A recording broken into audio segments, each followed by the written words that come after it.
शिव को क्यों विनाश करना पड़ता है? बहुत ही सभी लोग इसके बारे में सोचते हैं कि भगवान शिव को आखिर विनाश ही क्यों करना पड़ता है। तो ऐसा है कि जिस चक्र में सब चल रहे हैं, इतने मनवंतर हो चुके हैं, इतने चतुर्युग हो गए हैं, ये एक ऐसी पैटर्न बन चुकी है, ये ब्रह्मांड की एक ऐसी पैटर्न बन चुकी है। ये कहें कि ब्रह्मांड, महाब्रह्मांड, परम महाब्रह्मांड मतलब यूनिवर्स, गैलेक्सी और हमारा सोलर सिस्टम, अगर ये देखें तो हर जगह यही सिस्टम फॉलो हो रही है। क्योंकि जो उनके क्रिएटर थे महाशिव, वो भी यही इसी तरीके से जब समय आता है, तब वो विनाश ही करते हैं। क्योंकि 4 युग का जो पैटर्न है, जो मृत्युलोक का जो पैटर्न है, वो कोई बदल नहीं पा रहा है। तो ये जो पैटर्न बना हुआ है, तो समय टू समय मतलब एक अवधि के लिए एक ब्रह्मांड को बनाया जाता है और उस अवधि के हिसाब से उसको लय और विलय करते रहते हैं। तो विनाश एक जैसे सृजन का कार्य एक अनोखा कार्य है, सर्जन करना एक अनोखा है, ऐसे विनाश भी एक ऐसा ही महत्वपूर्ण कार्य है। क्योंकि उसके बाद ही फिर नया सर्जन होगा।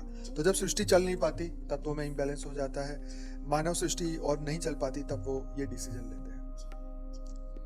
क्या आदि शिव त्रिगुणातीत है?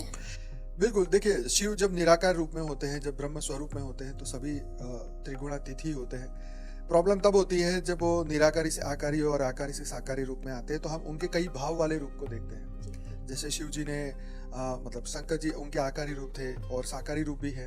तो उन्होंने विष का पान किया, उनको क्रोध आना, उनका विष पीना, दुनिया का कल्याण करना, मतलब सभी भाव उसमें देखता है। लेकिन जब निराकार होते हैं, परब्रह्म स्वरूप में होते हैं, निराकार रूप में, परमधाम में परब्रह्म रूप में होते हैं, तो वो त्रिगुणातीत ही होते हैं। काल कौन है? महाकाल कौन है? काल मतलब समय और महाकाल मतलब जो समय को बनाने वाला है वो। तो काल को बनाने वाले हैं महाकाल, और महाकाल स्वयंभू है, वही शिव है, महाशिव है, परम महाशिव है।